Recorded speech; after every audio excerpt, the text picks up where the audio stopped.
The day he had been waiting for had arrived. His heart pounded as he prepared. He took out a small wooden block, carefully wrapped to look like a pawned item, something that would distract Alyona Ivanovna for just a moment. He also made a noose inside his coat to carry an axe, hidden but easily reachable.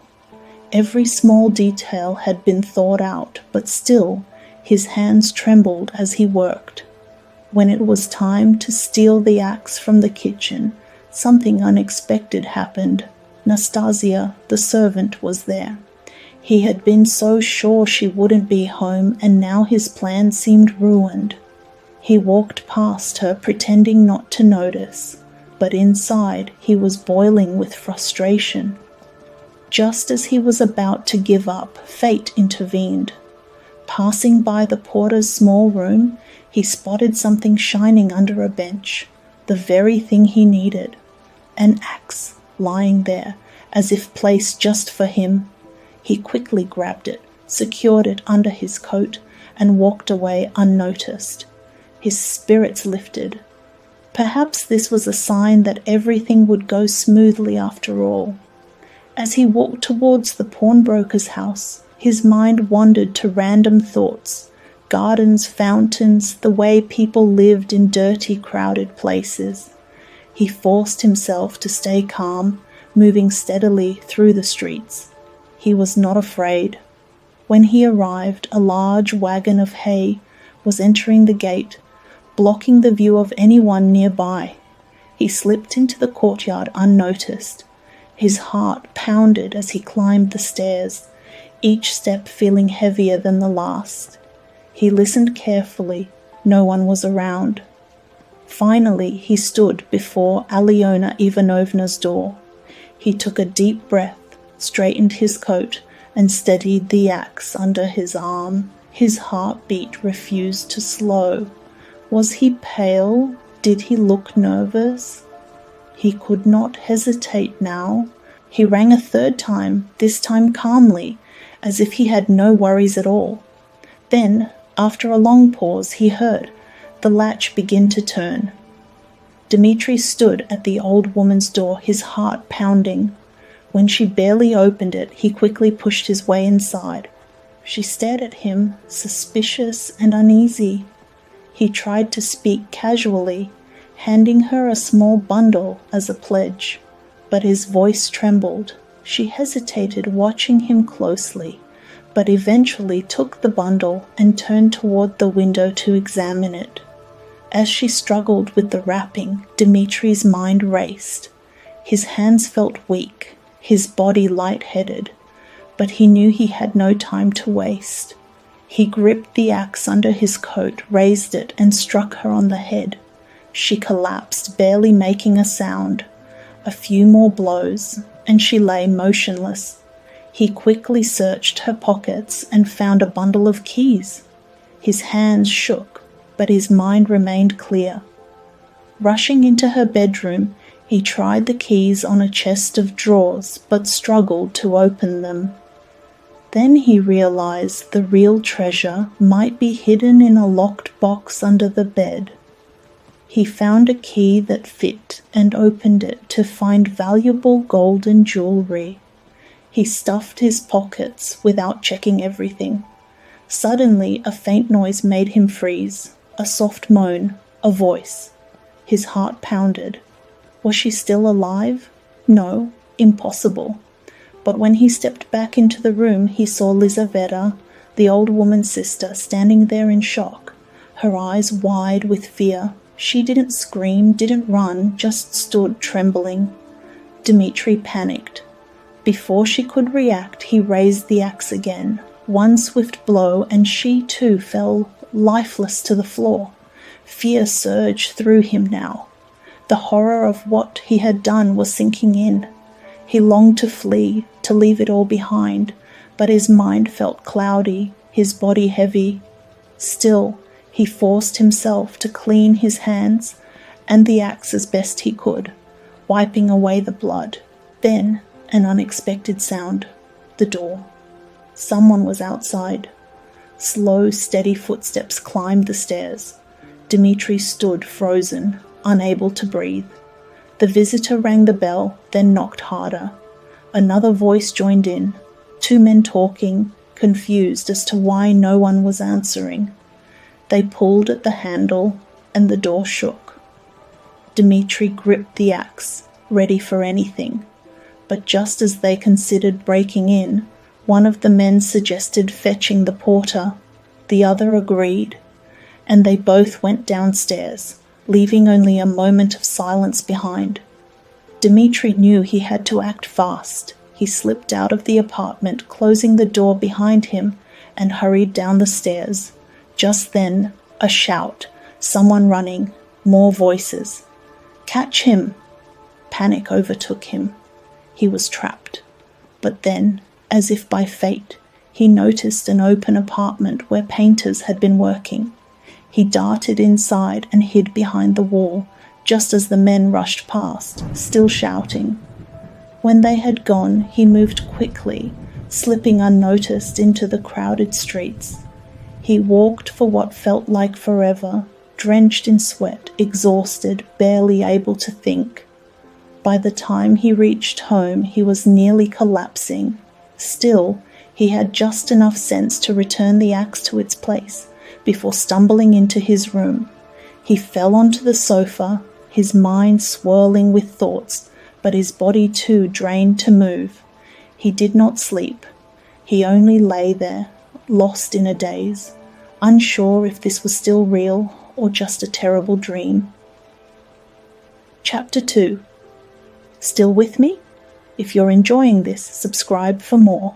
Thank you. Dmitri lay in a deep sleep for a long time, waking occasionally to the distant sounds of the city at night. As dawn approached, he suddenly became fully aware. His mind flooded with memories. Panic seized him as he sat up, shivering from fever. His clothes were still on, his hat had fallen to the floor, and the door was unlocked. Fear gripped him. Had he left behind any evidence? He searched his clothes frantically, inspecting every thread. A small stain of dried blood clung to the edge of his trousers. He cut it off with a knife and continued his feverish inspection. Then he remembered. The purse and stolen items were still in his pocket. How had he not thought of this before? With trembling hands, he hurriedly hid them behind the peeling wallpaper. But when he stepped back, he realized his mistake. It was a terrible hiding spot. A loud knock at the door jolted him. His heart pounded. But it was only Nastasia, the servant. She handed him a summons from the police station. His mind raced. But it was a simple matter of unpaid rent. A flood of relief washed over him. Determined to face whatever awaited, he forced himself up, dressing clumsily. Outside, the sun was blinding, the streets noisy and hot. As he neared the police station, doubt filled him. His thoughts tangled as he climbed the stairs, heart pounding with each step. Inside, the office was crowded and stifling. He handed over his summons and waited. The officers barely paid him attention, which eased his nerves. He was questioned briefly, but managed to regain composure. At last he was dismissed. But as he left, a terrifying thought consumed him. They suspect something. A search is coming. His heart pounded as he hurried home, fear gripping him once more. He hurried back to his room, fearing that someone had searched it while he was away, but everything was as he left it. Still, the thought of the stolen items lying in the open filled him with panic. He quickly gathered them, stuffing the small boxes, chains, and purse into his pockets. He had to dispose of them immediately. He wandered along the canal looking for a place to throw the items into the water, but everywhere there were people, watching, working, walking by. Would the boxes even sink? He hesitated, feeling exposed. This isn't safe. Then a better idea came to him. Instead of the canal, he would bury the items somewhere hidden. As he walked, he found a quiet courtyard with an old stone near a wooden fence. With all his strength, he lifted the stone, revealing a small hollow in the ground. Quickly, he placed the stolen goods inside and pushed the stone back down. He pressed the dirt around it with his foot, invisible, undisturbed. A wave of relief swept over him. It's over. No one will ever find them. He laughed quietly to himself as he walked away, but soon doubts crept in. Why had he taken these things if he never intended to use them? Why had he not even checked what was inside the purse? A deep disgust filled him. What was the point of it all? Lost in his thoughts, he found himself at his friend Anton's house. They hadn't seen each other in months. Anton, though rough in appearance, welcomed him warmly, immediately noticing his poor health. Dmitri felt overwhelmed. Seeing his friend, talking to anyone at all, felt unbearable. He tried to leave, but Anton insisted he stay.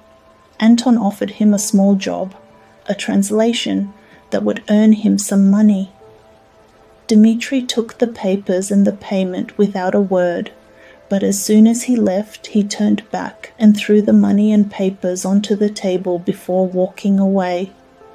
Anton, baffled, shouted after him, but Dmitri kept walking. On his way home, lost in thought, he accidentally stepped into the path of a moving carriage. The driver shouted at him and lashed him with a whip.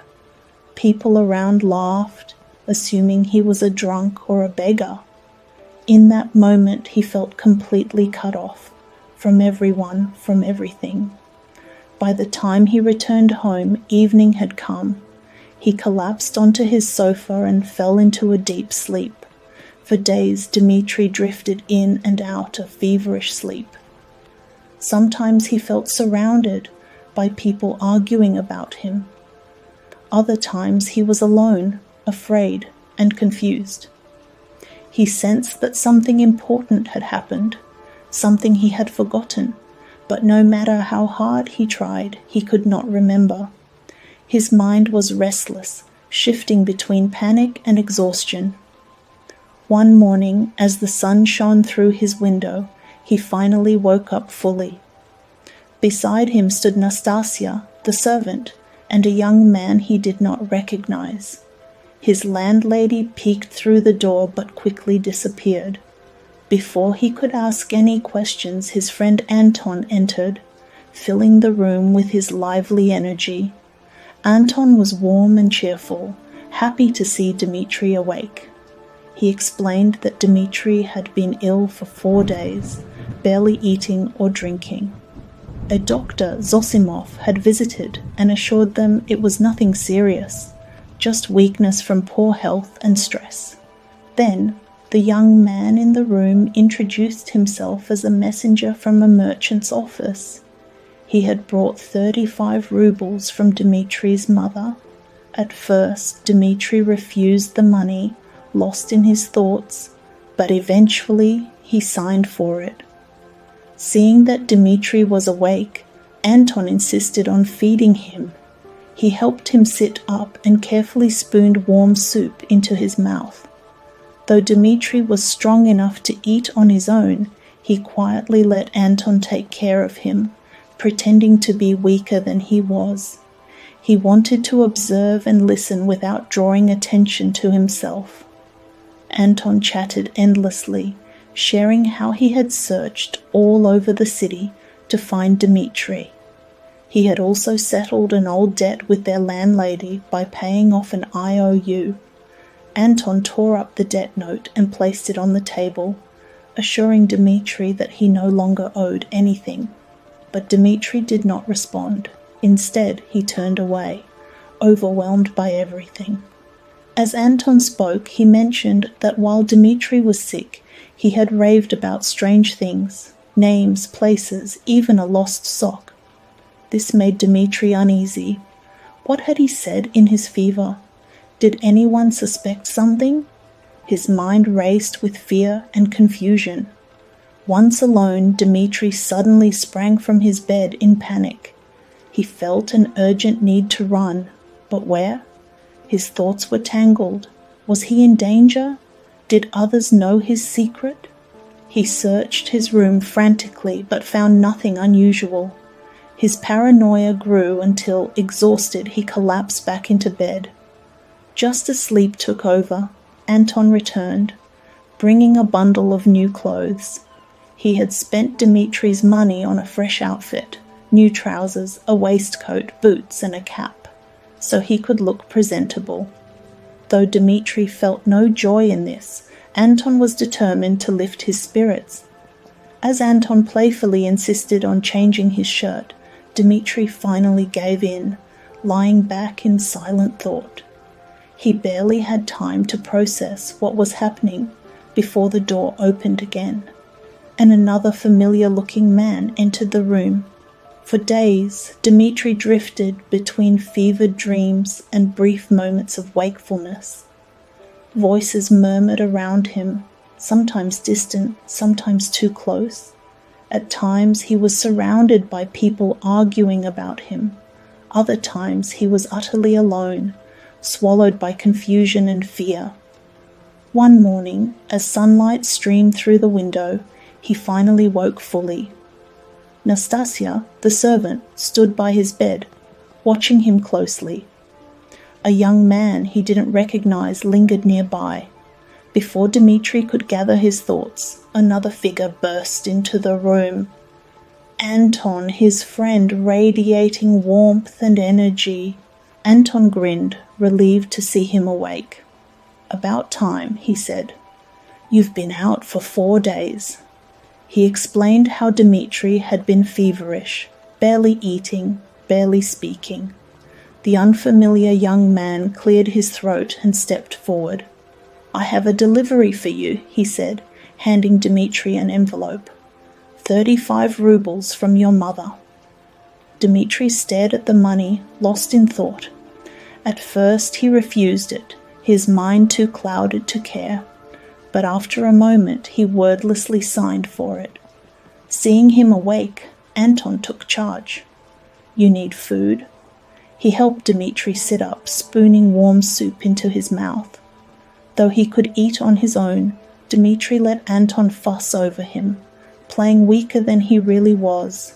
He wanted to listen, to observe, without drawing too much attention to himself.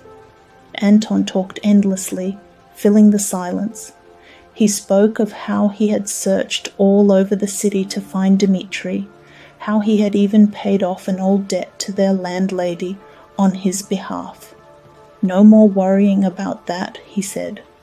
But Dmitri barely reacted.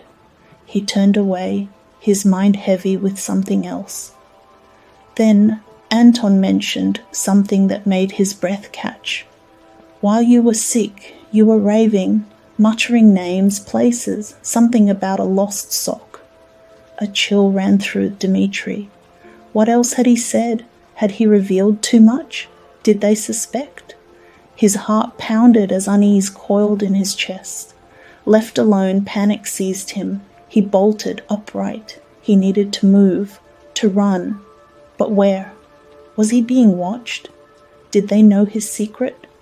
He searched his room frantically, his mind spiraling, but there was nothing out of place. Eventually, exhaustion dragged him back into bed. Just as his eyes fluttered shut, Anton returned, carrying a bundle of new clothes. "Figured you could use these," he said, laying out fresh trousers, a waistcoat, boots, and a cap. "You should look presentable." Dmitri barely reacted, his thoughts elsewhere. Anton, determined to lift his spirits, insisted he change his shirt. With a quiet sigh, Dmitri gave in, letting his friend help him. But before he could fully process what was happening, the door opened again. Another man entered. Dr. Zosimov arrived. A large, well-dressed man with a slow, confident manner. Anton greeted him eagerly, explaining that Dmitri was awake and more alert. Zosimov examined Dmitri, noting that his pulse felt steady. When asked how he felt, Dmitri irritably insisted he was fine, though he quickly lay back down, turning to face the wall. Zosimov said no more medicine was necessary and suggested giving him light food. Anton then invited Zosimov to a small gathering at his place that evening. As they spoke, the conversation shifted to a recent crime, the brutal murder of an old pawnbroker and her sister Lizaveta. Dmitri fell completely silent, his gaze fixed on a pattern on the wall. He felt frozen, as though his body had lost all sensation. Anton continued discussing the case. A house painter named Nikolai had been accused of the crime. A pawnbroker reported that Nikolai had sold him some earrings the morning after the murder, claiming he had found them on the street. But when questioned, Nikolai became nervous and later admitted he had found them inside the murdered woman's apartment. As Anton described how the earrings had been discovered behind the door, Dmitri suddenly sat up, his face pale. He asked about it, then quickly turned away, pretending not to care. His reaction made Anton and Zosimov exchange glances. Anton passionately argued that Nikolai was innocent. Witnesses had seen him playing and laughing outside just minutes after the murder.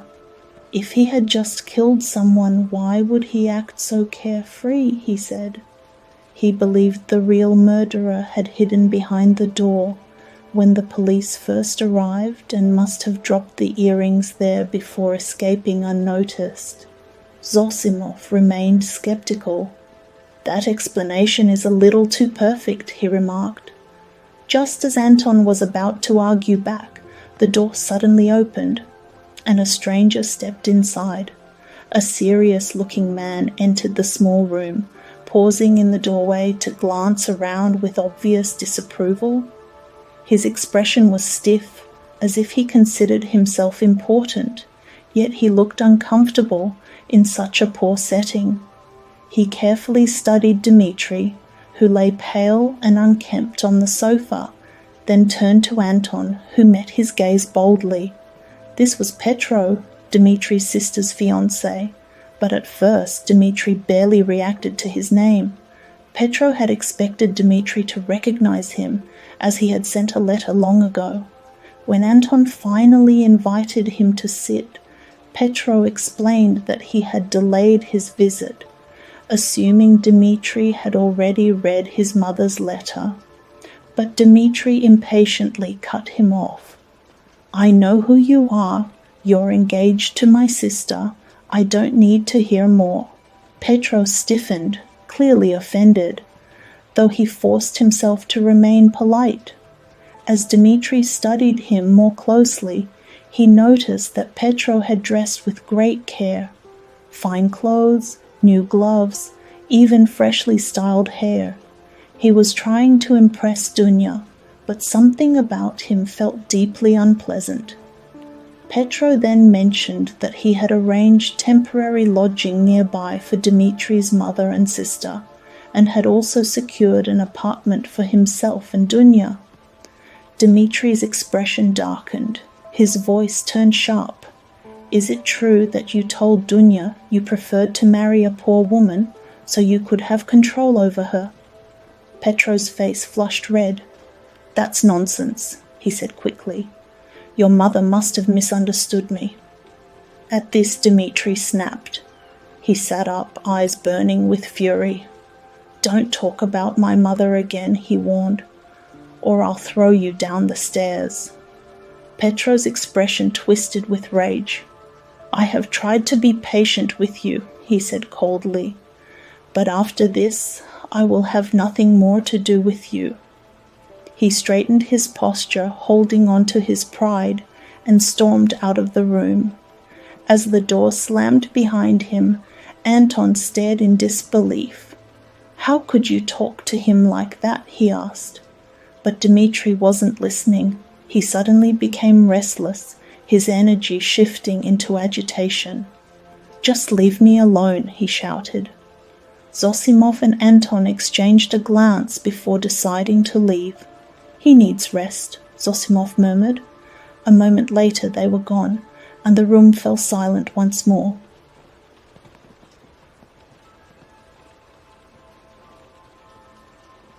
The city was alive with the hum of evening as Dmitri woke, feeling strangely calm, his fevered panic now distant. He wandered through the Haymarket, merchants calling, footsteps on cobblestones, laughter in the air. A little girl sang beside a barrel organ. He dropped a coin into her hand and moved on. That night he stood on a bridge, staring into the dark water. A thought came, "Enough. Life is real." With renewed strength he walked to Anton's home. A small gathering buzzed inside, but Dmitri barely spoke. Exhaustion pressed on him. Anton, ever loyal, walked him home. As they neared his building they froze. A light glowed from Dmitri's room. He hesitated. Who was inside? Slowly he pushed open the door. His mother and sister sat waiting. Their tear-filled eyes met his. His mother rushed forward, arms open. But Dmitri couldn't move. The love was unbearable. Overwhelmed, he staggered and collapsed. His mother gasped, but Anton caught him. "Just exhaustion," he assured. "He needs rest." And as the city slept, Dmitri lay unconscious, surrounded by love, unaware that everything was about to change. Chapter 3. Dmitri sat on his sofa, looking at his mother and sister with deep emotion. His mother began to cry, sensing his distress. His sister held his trembling hands. "Go home," Dmitri said, asking them to leave with his friend Anton. His mother insisted on staying, but he grew irritated, unable to bear the overwhelming emotions. Anton, always supportive, promised to stay with them. Then Dmitri spoke about Dunya's engagement to Petro, a man he despised. "You must refuse him," he said firmly. His mother and sister were shocked, but he insisted that this marriage was wrong. "It's either me or Petro," he declared, before turning away, exhausted. Anton, though slightly drunk, was determined to take care of Dmitri's family. He convinced the distressed mother and sister to leave for the night, promising to return soon with news about Dmitri's condition. His words were passionate and slightly clumsy, but his heart was full of kindness. As they walked, Anton spoke excitedly, his emotions spilling out. He admired Dunya's strength and intelligence, feeling a deep respect, and perhaps something more for her. When they arrived at their lodgings, he fiercely condemned Petro for subjecting them to such miserable conditions. Dunya watched him in surprise, instantly recognizing that he was clearly drunk.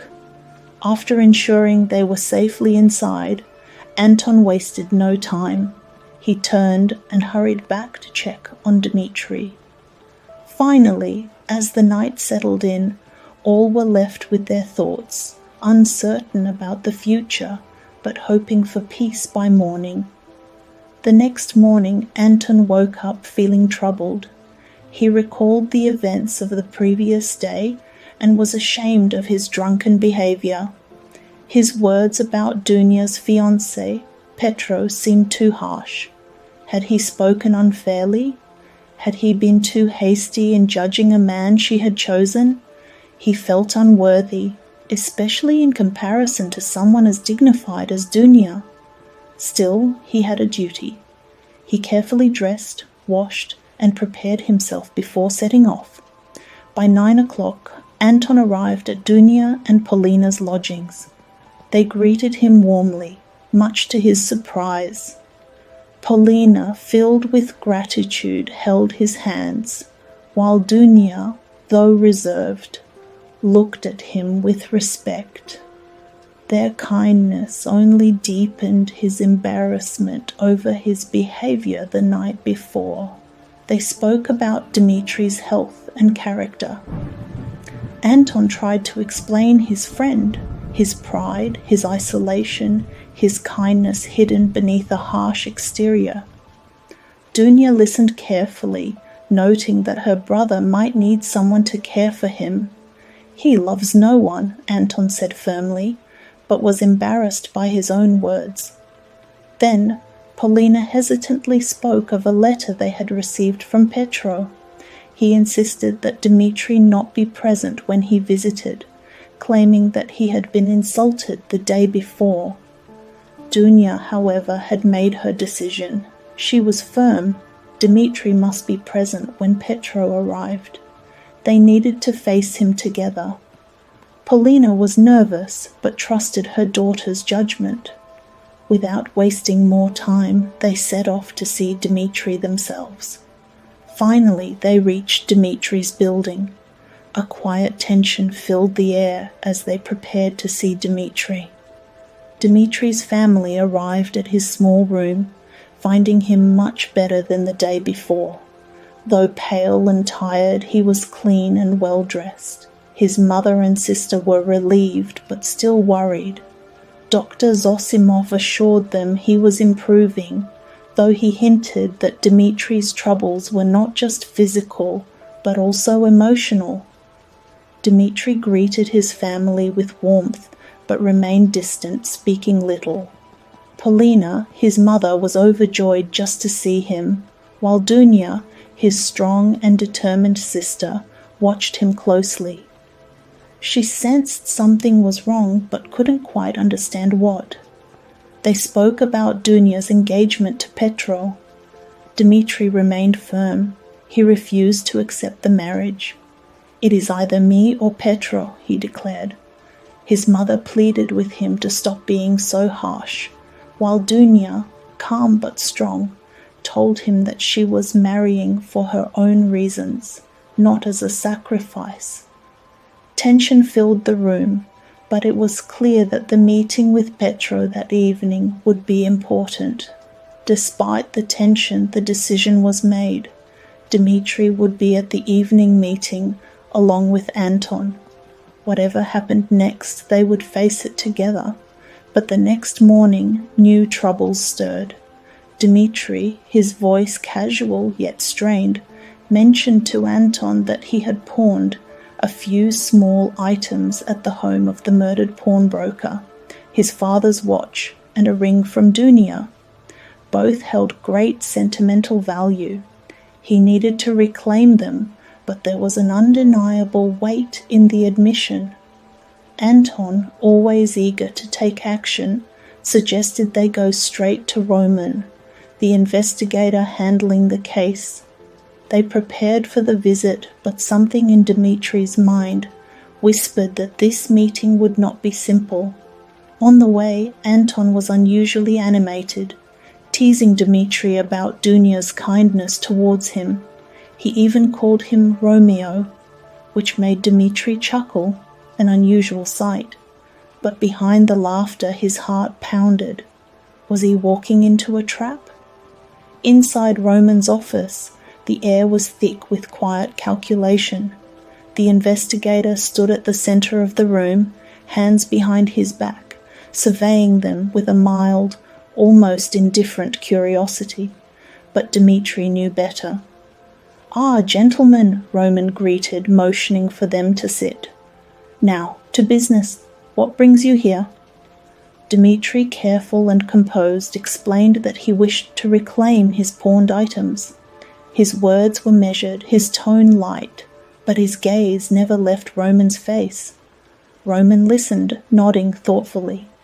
Yes, quite reasonable," he murmured. Then, after a pause, he added, "You know, I have been expecting you." Dmitri stiffened. "Expecting me?" Roman smiled faintly. "Of course. We've been reviewing all the records of those who had dealings with the old woman. Your name was there. Naturally, it was only a matter of time before you came to claim your things." a slow, careful breath. Dmitri forced a small, amused smile.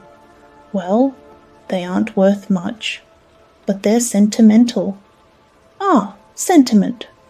Roman tapped his fingers on the chair's armrest. Tell me, you pawned these items quite some time ago, didn't you? 3 days before the incident, Dmitri answered, his voice even. Yes, 3 days before.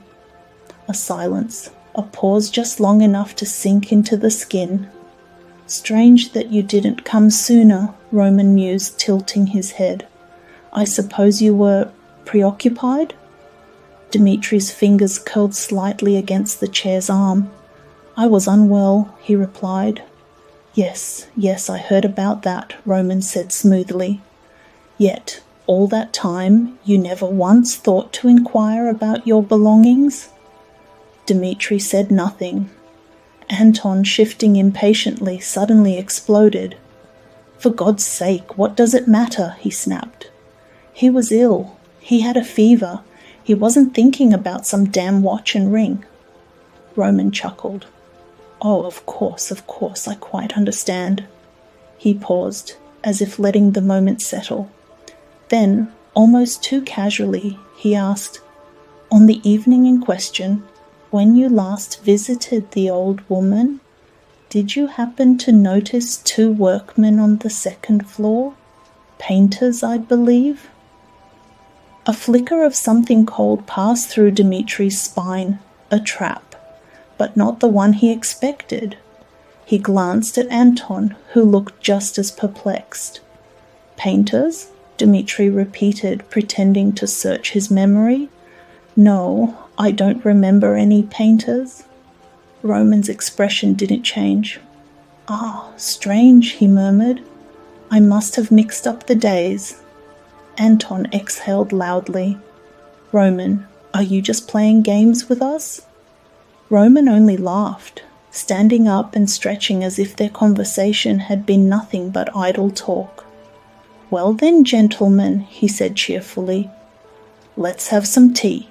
No need to rush off just yet. Dmitri hesitated. His nerves burned. Every instinct screamed to leave now, but he forced himself to nod. Yes, he said lightly. Why not? Roman clapped his hands together. Splendid. Who knows? Perhaps we'll find something interesting to discuss. His smile lingered just a second too long. Later, walking with Anton, Dmitri tried to dismiss the encounter, but he could not shake the feeling of being watched, hunted. Anton insisted he ignore it, that the police were just playing mind games. But Dmitri knew better. As he neared his home, something inside him twisted. A man stood outside his building, waiting, watching. Dmitri slowed his steps. The man met his gaze, calm, patient, almost amused. For a long moment, neither of them spoke. Then the man smiled, a quiet, knowing smile. Finally, Dmitri swallowed the unease creeping up his throat and asked, What do you want? The man tilted his head, eyes gleaming with something unreadable. Sergei, he said smoothly. Dmitri's blood turned to ice. Sergei, the former employer of his sister Dunya. What was he doing here? Why was he watching? The night air suddenly felt too still, too heavy, as if something unseen pressed against the world. And in that moment Dmitri had the sinking, dreadful feeling that this was only the beginning. Chapter 4. Dmitri sat in his small room with an unexpected and unwelcome visitor. Dmitri could hardly believe his eyes. Was it really him? Sergei spoke calmly, explaining that he had come for 2 reasons. First, he wanted to meet Dmitri in person, having heard much about him. Second, he needed his help concerning Dmitri's sister, Dunya.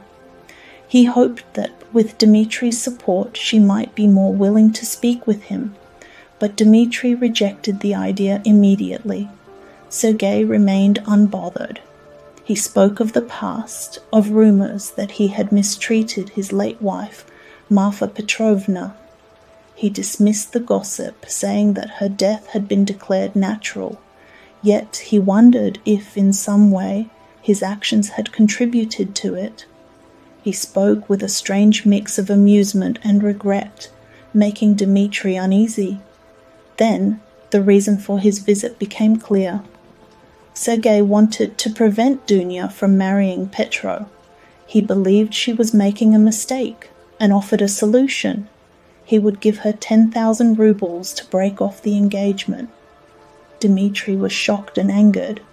The offer was outrageous, even insulting. Sergei remained calm, insisting he had no selfish motives. He simply wished to correct the trouble he had caused Dunya in the past. He even revealed that Marfa Petrovna had left Dunya 3,000 rubles in her will, money she would soon receive. Sergei left with a knowing smile, as if he knew something Dmitri did not. It was nearly 8 o'clock as Dmitri and Anton hurried to meet Petro. On the way, Dmitri told Anton about Sergei, the man who had caused trouble for his sister Dunya. He had arrived in the city right after his wife's funeral, and Dmitri feared he had dangerous intentions. Anton reassured him, saying they would protect Dunya. As they reached their destination, they ran into Petro, and all three entered together. Dunya and her mother, Polina, greeted them, though the atmosphere felt tense. Petro, ever the proud man, tried to maintain his dignity, but he was clearly unsettled. They all sat around the table, the air thick with unspoken words. Petro spoke first, mentioning Sergei's sudden arrival in the city and warning Dunya to stay away from him. He painted him as a wicked man, possibly responsible for his late wife's death. Polina was deeply worried, but Dunya, though uneasy, remained composed. Then Dmitri revealed something unexpected. Sergei had visited him earlier. He had spoken of Dunya, of a proposal he wanted to make, and of the money Marfa Petrovna had left for her. The room fell silent as everyone absorbed this new information. Petro, however, had his own complaints. He accused Dmitri of treating him with open hostility from the start, making it impossible to earn his mother and sister's trust. He insisted that he had only wanted the best for their family, but his wounded pride seeped into his increasingly sharp tone. Dunya, sensing the moment had come, made her decision. She told Petro that things had to be resolved that night. If there was no understanding between him and her brother, she would have to choose between them. Petro was offended. He believed that as her fiancé, he should take priority over her brother. His words became more defensive, his irritation growing. The tension in the room escalated. Dunya had heard enough. She firmly told Petro to leave. Polina, though startled, supported her daughter.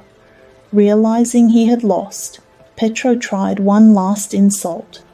He claimed that he had done Dunya a favor by agreeing to marry her, despite the gossip about her past. That was too much. Anton nearly jumped at him, but Dmitri held him back. With quiet authority, he told Petro to leave immediately.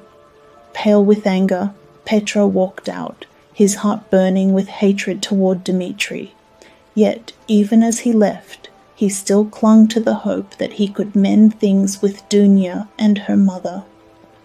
Petro walked away in shock. He had never imagined that two women, poor and without protection, would defy him.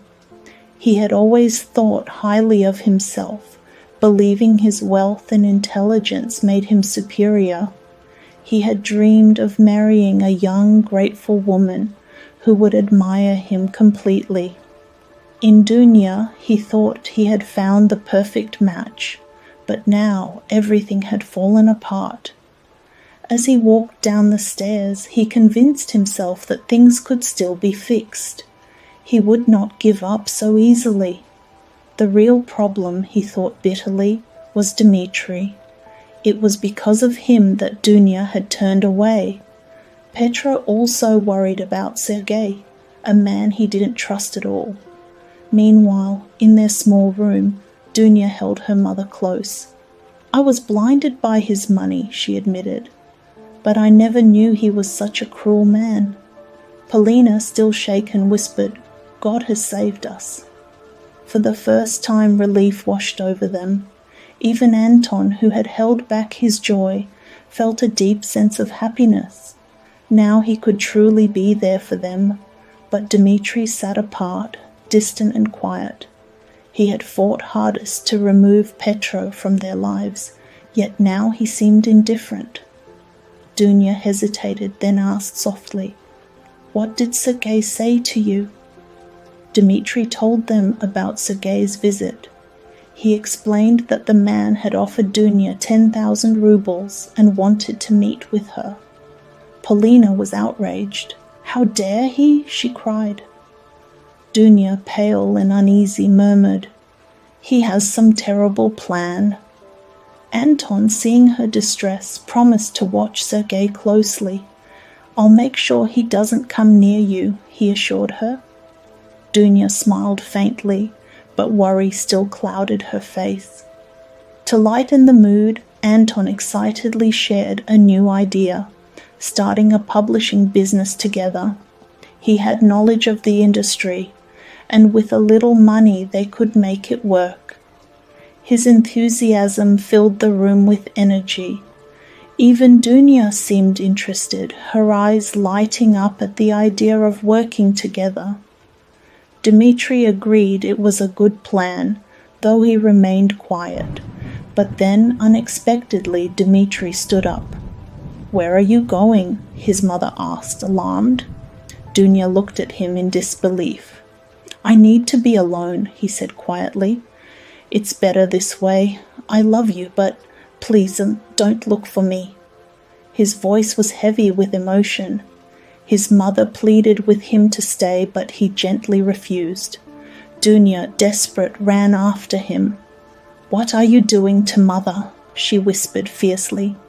He looked at her, lost in thought. "I'll come back, if I can." Then he walked away. Anton rushed after him, trying to understand, but Dmitri stopped him with a piercing look. In that silent moment, something dark and unspoken passed between them. Anton felt a sudden chilling realization. Something was terribly wrong. "Go back to them," Dmitri said firmly. "Take care of them, but leave me." And with that, he disappeared into the night. Dmitri moved swiftly through the dark, twisting streets, his breath shallow, his mind restless. The city loomed around him, silent, watching. At last he reached Sonia's home, a small, weathered green building by the canal. He climbed the stairs, his heartbeat pounding against his ribs. When Sonia opened the door, she froze. The sight of him, pale, disheveled, his eyes burning with something unreadable, sent a tremor through her. Their relationship defied simple definitions. Sonia was not his lover, yet she was the only soul who truly understood him. She was his confessor, his anchor, the fragile yet unbreakable thread binding him to the last shreds of his humanity. Inside, the air was cold, the room sparse and weary. The faded wallpaper peeled in places, the wooden furniture worn with age. A single candle flickered weakly against the gloom. Dmitri sat down, restless, scanning the room as though searching for something unseen. Sonia hesitated before stepping closer. "I don't know if I will see you again," he muttered, his voice heavy. Her breath caught. "Are you leaving?" "I don't know. Maybe tomorrow." She lowered herself onto the chair across from him, watching him with quiet concern. He reached for her hand, his fingers brushing against her skin. "Your hands? They're like a ghost's," he murmured. Sonia only gave a faint, knowing smile. "I have always been this way." His gaze darkened. "Do you ever save money? Do you ever think of the future?" She lowered her eyes. "I try, but you can't," he interrupted, his tone sharp. "And when you fall ill, what happens to the children then?" Fear flickered in her expression. "God will not let it happen," she whispered. Dmitri let out a cold, bitter laugh. "Perhaps there is no God at all." Sonia gasped. Tears welled in her eyes as she clutched her hands together, shaking her head in silent agony. His gaze landed on a small, tattered book on the table, the New Testament. He picked it up, running his fingers over its worn cover. "Where did you get this?" Sonia's voice was barely a whisper. "Lizaveta gave it to me." Something shifted in Dmitri's face. Lizaveta, the woman he had killed. A long silence stretched between them. Then at last he spoke. "I abandoned my family today. I have left them for good." Sonia's eyes widened. "I have no one but you now," he continued. "Come with me. We are both cursed. Let us go together." She stepped back, shaken. "Go where?" "I don't know," he admitted. "But it's the same road. We are both lost souls." Sonia's heart pounded. There was something terrifying in his words, something final. Then, in a whisper, he said, "If I come tomorrow, I will tell you who killed Lizaveta." Sonia stiffened, her breath caught in her throat. Dmitri rose, stepping toward the door. "I have chosen you to hear this," he said. "Goodbye, Sonia." And then he was gone, swallowed by the night. Sonia stood frozen, her body trembling, her mind racing. How did he know who had killed Lizaveta? What had he meant? But on the other side of the thin wall, hidden in an empty room, someone had been listening. A slow, knowing smile formed in the darkness. Fingers brushed against the cold metal of a revolver. With a quiet chuckle, he slipped into the night, already plotting his next move. Sergei had been listening. The next morning, Dmitri awoke to an unexpected letter, sealed with Roman's personal stamp. The investigator had summoned him. His hands tightened around the paper, his breath caught in his throat. Why? Had something been discovered? Had he been caught? A cold wave of panic surged through him. There was no choice. He had to go to the station today. Dmitri arrived at the police office as planned, expecting to be questioned immediately. However, to his surprise, he was left waiting, unnoticed by the clocks around him. His mind raced. Was he being watched? Had someone reported him? Or was it all just his imagination? He reassured himself that nothing had been revealed and that his fears were only shadows in his mind. Determined to stay calm, he vowed to remain silent, to listen carefully, and not let his nerves betray him. When he was finally called in, he found himself alone with Roman, the investigator. Roman greeted him warmly, almost too friendly, yet there was something unsettling in his manner. His small, round figure moved playfully about the room, as if he were toying with Dmitri. They exchanged words, dancing around the real conversation, with Roman asking about trivial things like government apartments, making light-hearted jokes and laughing, perhaps a little too much. Dmitri, feeling trapped in a game, grew impatient. Was this a trick?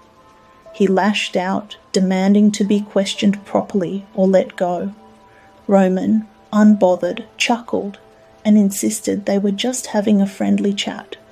Yet his strange movements and the way he avoided eye contact made Dmitri uneasy. Then the investigator's tone shifted. He spoke of criminal psychology, how a guilty mind could not help but give itself away. He described how even the cleverest person, despite their best efforts, would eventually fall into a trap of their own making. It was as if he was speaking directly to Dmitri's soul. Was this a warning? A challenge? Dmitri's heart pounded. He wanted to escape, to end this conversation. His fury rose, but he forced himself to stay still.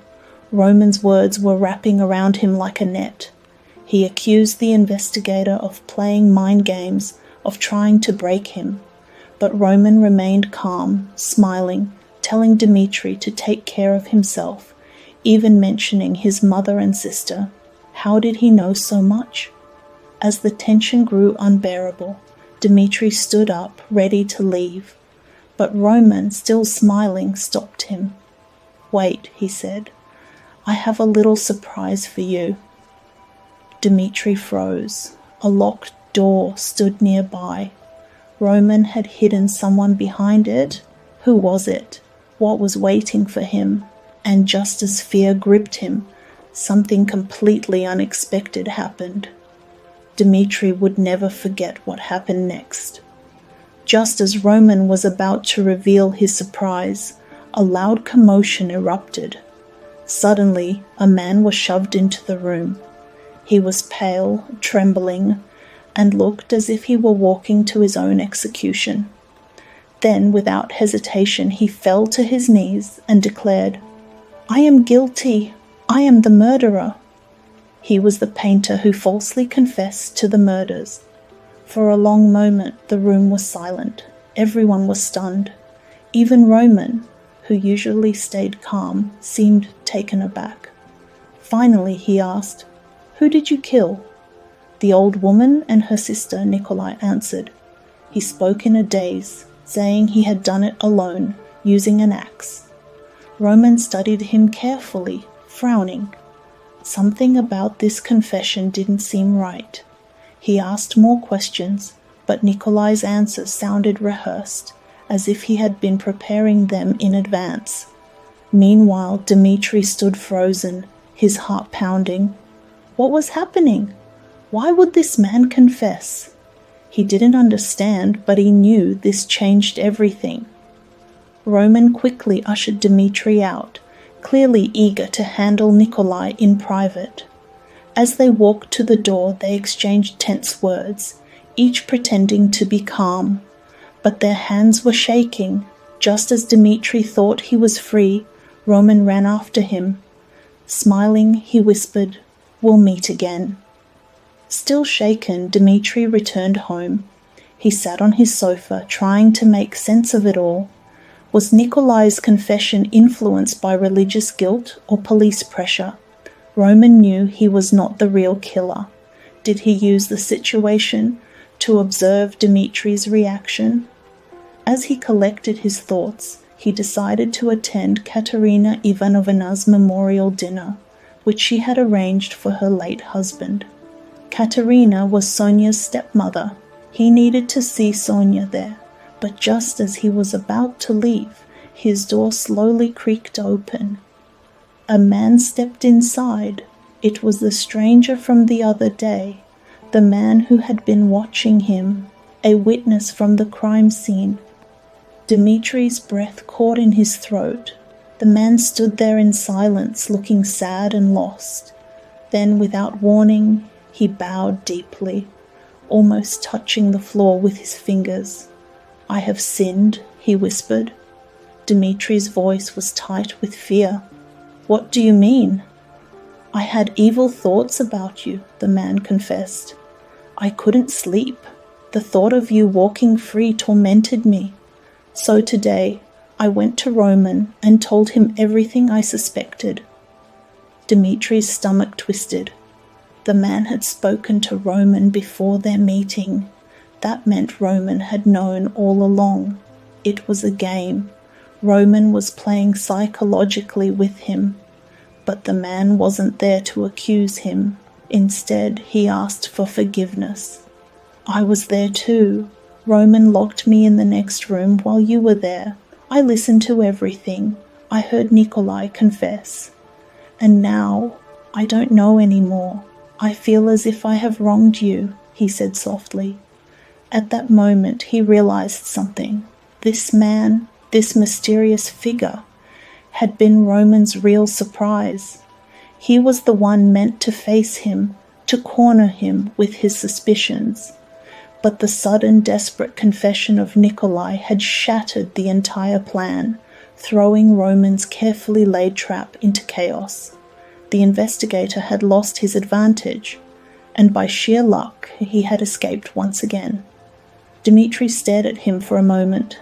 Then, in a quiet voice, he replied, "May God forgive you." "Amen. I only pray I was not mistaken," he murmured, his voice shaking. He took a step back, his eyes never leaving Dmitri, as if fearing he might come after him one day.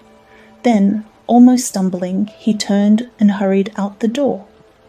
Now alone, Dmitri breathed deeply. He felt a strange sense of relief. Roman still had no real proof, only suspicions. The game was not over yet. It was just beginning. With a determined look, he whispered to himself, "Now we'll make a fight for it." Chapter 5. The morning after his tense conversation with Dunya and her mother, Petro woke up feeling uneasy. His pride had been deeply wounded, and though he tried to console himself with the thought of finding another bride, his anger only grew.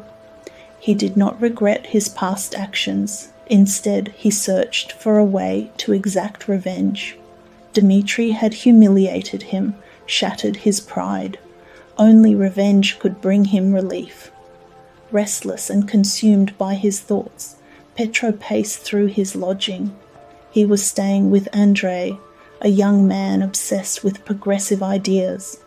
Petro had always looked down on him, but feared his influence. Petersburg was a city where rumors spread quickly, and the wrong reputation could ruin a man. Still, he pretended to respect Andrei's views, though he considered them nonsense. That evening, Petro overheard talk of a funeral dinner hosted by Katerina Ivanovna in honor of her late husband Marmeladov. Marmeladov had borrowed money from Petro several times, and Petro knew his family well, especially his daughter, Sonia.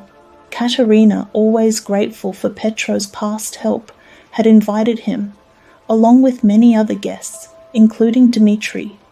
Suddenly, an idea formed in Petro's mind, an evil plan. He asked Andrei to bring Sonia to his room before the gathering began. When she arrived, timid as always, Petro greeted her with polite superiority. He claimed he wanted to help her stepmother by arranging financial support, but only if Sonia handled the money instead of Katerina. He gave her 10 rubles, pretending it was an act of generosity. Blushing with gratitude, Sonia accepted the money and left. Andrei, who had witnessed the exchange, praised Petro's kindness, but Petro barely listened. His mind was already working on the next step of his plan. Despite her family's struggles, Katerina Ivanovna insisted on hosting a grand memorial dinner for her late husband Marmeladov. She wanted to prove that he had been a man of dignity, worthy of respect. The table was filled with simple dishes, cheap wine, and tea. As guests arrived, it became clear that the more respectable lodgers had chosen to stay away. Instead, a ragged group of men, including a loud, drunken clerk, filled the seats. Katerina felt insulted, but held her head high, determined to maintain her dignity. She was especially pleased when Dmitri arrived. She made sure he sat beside her, treating him as an honored guest. Soon Sonia arrived, dressed in dark clothes. She shyly greeted Dmitri before sitting down. Then she delivered a message from Petro, who had sent his apologies for missing the dinner. He also hinted that he would soon visit Katerina to discuss ways to help her. This pleased Katerina greatly. She wanted to believe in Petro's generosity. Just then, the door of Katerina's home opened. Petro stood in the doorway, his sharp gaze scanning the room. Katerina hurried toward him with a warm greeting, but Petro ignored her, stating coldly that he was only there to speak with Sonia. His formal tone shocked Katerina, who had convinced herself that Petro had been a friend to their family. Silence fell over the gathering as Petro addressed Sonia directly. In a serious, measured voice, he accused her of stealing 100-ruble note from his room. He claimed that after her visit, the money had disappeared. Sonia stood frozen, pale, speechless, unable to believe what she was hearing. When she finally managed to whisper that she knew nothing about it, Petro only pressed further, insisting that she think carefully. The tension in the room deepened. Petro explained that he had given Sonia 10 rubles as a donation for Katerina Ivanovna, but now a 100-ruble note was missing. He described Sonia's embarrassment, her nervousness, and how she had hurried to leave his room, painting a picture of guilt. The guests watched in silence, their gazes sharp with suspicion. Dmitri remained quiet, deep in thought. He tended to analyze situations before acting, watching Petro's manipulation unfold. He suspected deception, but waited for confirmation before intervening. Desperate, Sonia pulled out the 10-ruble note Petro had given her, offering to return it. She swore it was all she had received, but Petro refused to take it. He called for the house porter, preparing to involve the police.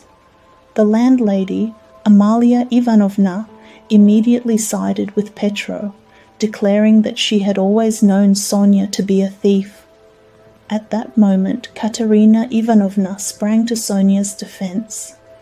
Clutching her tightly, she declared that her stepdaughter was incapable of such a crime. In a frenzy, she snatched the 10-ruble note from Sonia's hand and threw it in Petro's face. The room erupted into chaos. Just as the situation reached its worst, Andrei stepped forward, his face red with anger. Boldly, he called Petro a liar. He had seen everything. Petro himself had secretly slipped the 100-ruble note into Sonia's pocket when shaking her hand at the door. Andrei had thought it was an act of kindness, but now he realized the truth. Petro had framed Sonia to ruin her reputation. Gasps filled the room. The guests turned against Petro. The revelation was shocking. Overwhelmed with emotion, Katerina Ivanovna fell to her knees, thanking Andrei for defending Sonia. That very morning, Petro had spoken of taking revenge on Dmitri. Though Dmitri and Sonia were not openly in love, a deep emotional connection existed between them. By destroying Sonia's reputation, Petro hoped to hurt Dmitri indirectly. But, realizing he had lost, Petro tried to leave. But the drunken guests blocked his path, shouting insults at him. Finally, he forced his way out and fled the house for good. Sonia, though proven innocent, was shaken. She had always believed that if she remained quiet and kind, she could avoid harm. But this cruelty was too much to bear. Overcome with emotion, she ran home in tears. Dmitri knew it was time to leave as well. He set off towards Sonia's home, knowing that their fates were now forever intertwined. The landlady, Amalia Ivanovna, received a heavy blow from Katerina Ivanovna after she insulted Sonia, calling her a thief. Furious and humiliated, Amalia declared that Katerina and her children had to leave immediately, since they had not paid rent for several months. Katerina, devastated and desperate, found herself at a loss. Without her husband, with little children clinging to her, and now without a home, she was utterly helpless. After Sonia left, Katerina, overcome with despair, wandered into the street. In a fit of hysteria, she screamed to the sky that if Amalia Ivanovna threw her and her children onto the streets, she would end her life. Dmitri, burdened by the weight of his own thoughts, walked towards Sonia's humble room. He had tried to calm her, but the words failed him. What could he possibly say to ease her torment? Her world had crumbled around her, and he himself was part of the destruction. He knew he must reveal his dark secret. He hesitated at the door, questioning whether he should tell her at all. Yet something deep within him insisted that he must. Sonia greeted him anxiously, relieved to see him after the turmoil of that day. Her eyes, red from weeping, searched his face for answers, for reassurance, but Dmitri had none to give. Taking a deep, shaky breath, he finally spoke. "Sonia, there is something I must tell you, something terrible." She watched him closely, her hands trembling in her lap. The room felt suffocating, the walls pressing in. "Dot," his voice faltered. "I am the one who killed Lizaveta." A silence, heavier than stone, settled between them. Sonia's breath hitched. For a moment she could not comprehend his words. Her lips parted, but no sound came out. She stared at him as if searching for a lie, for a reason, for anything that might undo what he had just confessed. And then the weight of it crashed down on her. "No, no, you couldn't have." Her voice was barely a whisper. "Why? Why would you?" Tears welled in her eyes, but they were not only tears of fear, they were for him, for the torment she saw in his face. He had done this, and yet he was breaking before her eyes. I thought I was above them, Sonia." His voice cracked with a fevered intensity. "I thought I had the right, that I was extraordinary, meant for something greater, something beyond the petty rules of men. But now I don't know any more. I am drowning in it, Sonia, in the blood, in the fear, in the weight of it all." Sonia, sobbing, clutched at him. "You are suffering, oh God, you are suffering. But this is not the way. You must atone, you must confess. Only then will your soul find peace." He pulled away, shaking his head violently. "Confess? To what? To men who commit worse crimes under the name of justice? To hypocrites who condemn but do not understand? I would rather die." "Then die 1,000 deaths, Dmitri," she cried, "but do not live in this torment." She pulled the small wooden cross from her neck and held it out to him with both hands, a symbol of suffering, a symbol of hope. His gaze dropped to the cross, then back to her face. His lips quivered. "Not now, later." A knock on the door shattered the moment. A voice, hurried and urgent. "Andrei." Sonia rushed to open the door, her breath still uneven. Andrei stood there, pale and shaken. "It's Katerina Ivanovna," he gasped. She has done something terrible." Katerina had wandered the streets in a daze. Rejected by the nobleman she had begged for help, ridiculed by those who passed her by, she had reached the end of her strength. The children, frightened, clung to her skirts, but she barely noticed them. Her mind had collapsed under the weight of hopelessness. She found herself on a bridge, the icy river flowing beneath her. The world around her blurred as she stepped onto the ledge, the cries of her children ringing in her ears. "Mama, Mama, don't!" But Katerina only smiled, a tragic, broken smile. She spread her arms as though embracing the wind. "It will be better this way," she whispered. "You will be safe without me." And then she let go. The water swallowed her whole. Sonia's scream cut through the night as she reached the bridge too late, Dmitri behind her.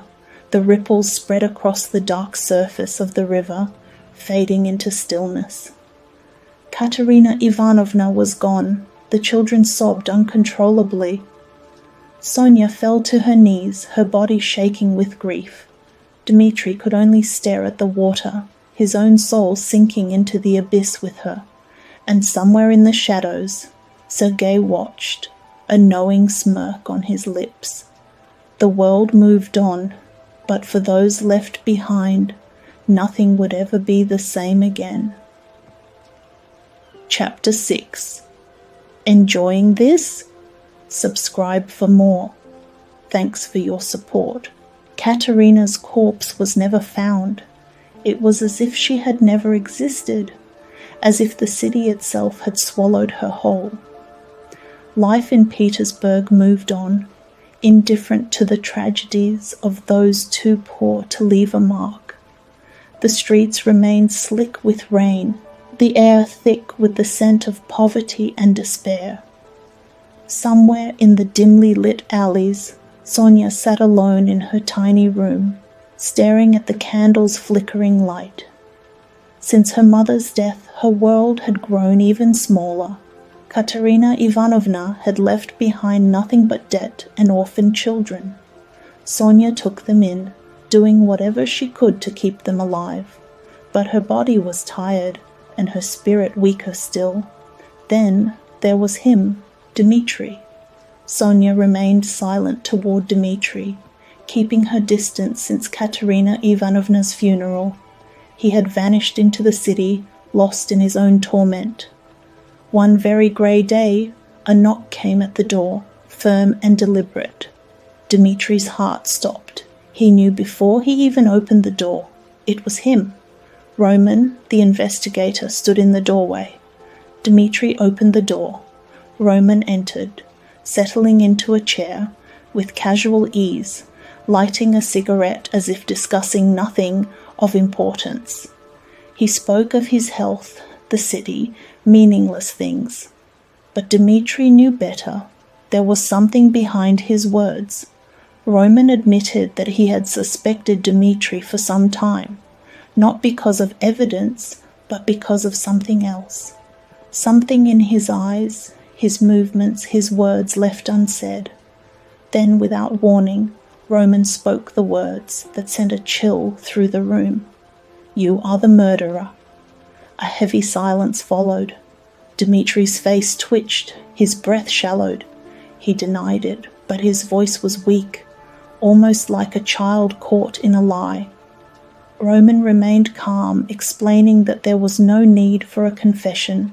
He already knew the truth. Yet he was not there to arrest him, not yet. Instead, he urged Dmitri to confess willingly before he revealed his evidence. Evidence? What did he mean by evidence? What evidence? If he truly had proof, why wasn't he arresting him now? Was this a bluff? Another game? Dmitri said nothing. His pulse thundered in his ears. Could the investigator hear it? Roman stood and made his way to the door. Before leaving, he glanced back. "If you do decide to end it all, leave a note behind. It would be such a pity for the world not to know the full, real story." And with that he was gone. Dmitri sat in the dim light of his room, feeling the weight of those words pressing against his chest. But he wasn't ready to surrender, not yet. There was one more thing he had to face first. Sergei had overheard Dmitri's confession to Sonia. He had a plan, a final plan. Although he had a bad character, he had always truly loved Dunya, and now he would claim her. He found himself before her home, knocking at the door. She opened it hesitantly, heart pounding. She was alone. There was something about him, his knowing gaze, his presence, that unsettled her. Sergei claimed he had secrets about Dmitri that she needed to hear, but for that she should come to the hotel room he had booked. Dunya accepted hesitantly, not knowing his real goal, and carefully took a revolver, hiding it under her clothes. Inside the hotel room, designed with a double bed covered in red roses, he revealed the truth. Dmitri had murdered the pawnbroker and her sister. He assured her that Sonia knew but would never betray him. Dunya was horrified, refusing to believe it. She demanded proof. Then Dunya noticed something. He had locked the door. She demanded to leave. He refused. If she agreed to be with him, he would help Dmitri escape. Pale but strong, Dunya pulled the revolver and aimed it at him. "Open the door," she said loudly. Sergei, surprised yet amused, dared her to shoot. She did. She fired. The bullet only grazed him. He was surprised, but still stepped closer, telling her to shoot again. She pulled the trigger. The gun misfired. He was speechless. She would really kill him. How she hates me, he thought. In despair, she threw the revolver aside. Sergei watched her for a long moment. Then slowly, he took the key from his pocket and placed it on the table. "Go," he whispered. Dunya snatched the key and left immediately. Left alone, Sergei sat by the window. A strange, sad smile appeared on his face. He wiped the blood from his temple, picked up the revolver, and examined it. One bullet left. He laughed madly. "Let's try," he said, tears falling from his eyes. He pressed the revolver to his temple and pulled the trigger. The revolver scattered his head against the wall. Dmitri returned home. His mother was waiting. She embraced him fiercely, proud of his brilliance, his future. He could hardly bear it. Would she still be proud if she knew the truth? "Will you always love me?" he whispered. She smiled, pressing a kiss to his forehead. "Of course, always." "But why are you asking this, my son?" his mother asked sadly, her voice trembling. He knelt before her, resting his head against her hands, and for the first time in years, he wept. Then he left. He didn't look back, even as his mother begged him to return. At Sonia's place, Dunya was waiting. She had already asked Sonia if it was true. Together they had made a silent decision. Dmitri had only one path left, confession. When he arrived, he was surprised to see his sister with Sonia. They talked and placed a small wooden cross around his neck. "Go," they said softly. "We will be with you." They all started crying, a very emotional goodbye. And so Dmitri walked through the city one last time toward the police station. The moment he stepped inside, the explosive lieutenant, Roman, unaware that he was there to confess, suddenly mentioned Sergei's suicide and told him, "You are the luckiest man I have ever seen." Dmitri swayed on his feet. What? Sergei was dead. The only witness, the only man who could truly prove his guilt, was gone. What did it mean? That he could walk away now? That no one would threaten him anymore, even the investigator, now empty of evidence? He turned, ready to leave. But then, standing in the courtyard, he saw her, Sonia. She was also there near the police station. Her eyes, full of love and sorrow, held him there. And in that moment he understood. If he ran away with her, they would always be in love. But he turned back. Slowly, he walked toward Roman. What did he want to do? Why didn't he just leave the police station and go to her? What about his mother, his sister? But he wanted to do this. His voice was quiet, steady, and he did indeed. "It was I," he said. The room fell silent. "I killed them both," Dmitri whispered. A pause. Years passed. In a distant prison far from Petersburg, Dmitri labored in silence. He was no longer the same man. His theories, his cold logic had faded like a dream. Only one thing remained: Sonia. She had followed him. Through harsh winters and endless waiting, she had never left his side. One evening, as the sun set over the horizon, Dmitri was free again. He looked at her and saw something: pure love in their old hearts. Not theory, not fate, just love. Slowly he reached for her hand, and for the first time in his life he felt truly alive. As for Dunya, she found happiness at last, marrying Anton 2 years after Dmitri's confession. Anton, who had loved her all along. Together they built a life of warmth and stability, raising 2 wonderful children and growing a thriving business. Though the shadows of the past never fully faded, they found solace in each other, forging a future built on love, not sorrow. Their mother, however, did not live to see it. Only months after her son's confession she passed away, her heart too burdened by grief and unanswered questions. Yet, in her final days, she held on to the belief that her son was destined for redemption, and perhaps, in the end, he was. The end. Don't forget to subscribe for more stories. Thanks for your support.